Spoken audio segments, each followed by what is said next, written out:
दीप भाऊ मित्रांनो, मी किशोर झोटे. पुन्हा एकदा स्वागत आहे आपल्या सर्वांच्या लाडक्या चला शिकूया तंत्रस्नी होऊया या यूट्यूब चॅनलवरती.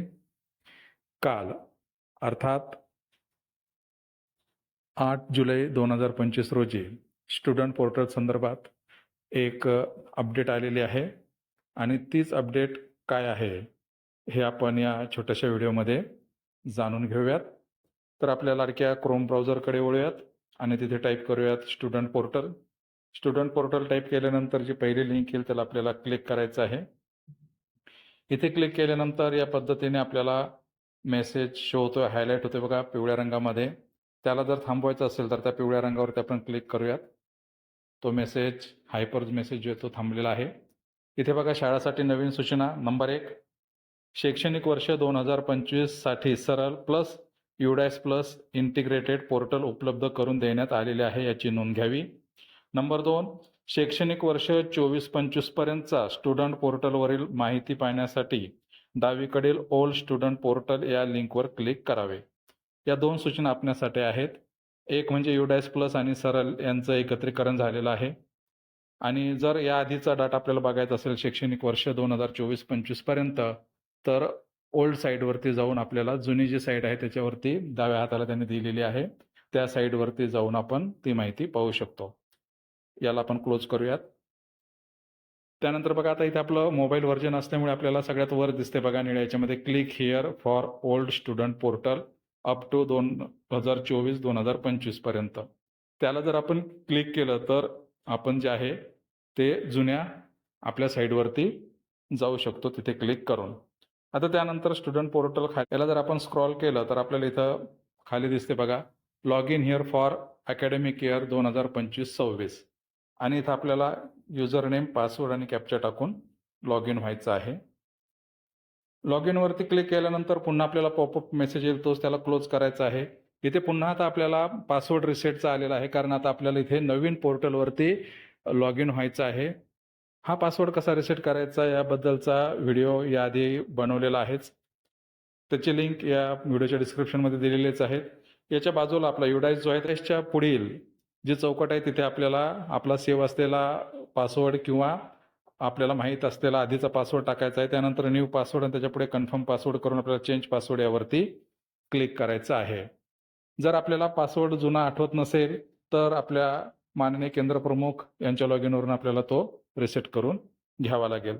चेंज पासवर्डवरती क्लिक केल्यानंतर आपलं नेटवर्क कसं चालतं त्यानुसार आपला पासवर्ड चेंज होण्यासाठी तो वेळ लागेल.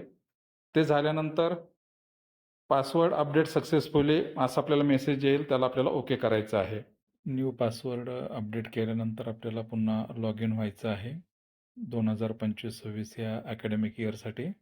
लॉग इन झाल्यानंतर बघा अशा पद्धतीने आपल्याला हे नवीन पेज इथे ओपन होणार आहे. आता इथे जर आपण टॅब पाहिल्या तर बऱ्याचशा टॅब या कमी झालेल्या आहेत. होमची टॅब आहे तशीच आहे, स्कूल डिटेल्सची आहे. स्कूल डिटेल्स नंतर आपल्याकडे स्टुडंट एंट्री होतं ते पण आहेच. स्टुडंट एंट्री नंतर प्रमोशन होतं ते टॅब इथे आता आपल्याला दिसत नाही आहे. त्यानंतर अटॅच, ट्रान्सफर, एक्सेल यासुद्धा टॅब आपल्याला इथे दिसत नाहीत. त्यानंतर मास्टर्स टॅब होती ती दिसत नाही आहे. संच मान्यता या इथे आहे. रिपोर्ट्स आहे. मेंटेनन्सची टॅब इथे आपल्याला आता दिसत नाही आणि रिपोर्ट्सची टॅब आहे आणि लॉगआउट हे आहेत. म्हणजे बऱ्याचशा टॅब इथे जे आहेत आपल्याला कमी झालेल्या दिसतात. एवढ्याच टॅब इथे फक्त आहेत. तर यामध्ये आपल्याला स्कूल डिटेल्सवरती क्लिक केल्यानंतर इथली सगळी माहिती गेलेली आहे. आता हे नवीन पोर्टल या वर्षीपासून सुरू झाल्यामुळे आपल्याला मुख्याध्यापकांची पूर्ण माहिती टाकून घ्यायची आहे. प्रिन्सिपल नेम याच्यामध्ये सर्वप्रथम आहे लास्ट नेम, त्यानंतर फर्स्ट नेम आणि मिडल नेम. त्यानंतर बघा प्रिन्सिपल्स डेट ऑफ बर्थ इथे आपल्याला टाकायचे आहे. त्यानंतर मोबाईल नंबर टाकायचा आहे. त्यानंतर ईमेल आय डी ऑप्शनल आहे. तर इथे फक्त आपल्याला प्रिन्सिपलचं नाव, त्यांची डेट ऑफ बर्थ आणि मोबाईल नंबर ही माहिती टाकून इथे सेव्हवरती आपल्याला क्लिक करावं लागणार आहे. चला तर ती माहिती आपण टाकून घेऊयात.